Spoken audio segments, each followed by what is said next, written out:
समोसा चटनी हो समोसा चटनी राजा कीन के ले आद समोसा चटनी राजा कीन के ले आद समोसा चटनी समोसा ले आवत सासू मोरा देखली समोसा ले आवत ननद मोरा देखली सासू ससुर जी से लहारा लगा दियली ननद नंदोई से लहारा लगा दियली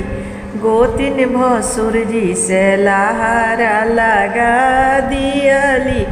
समोसा चटनी हो समोसा चटनी राजा कीन के ले आदि समोसा चटनी।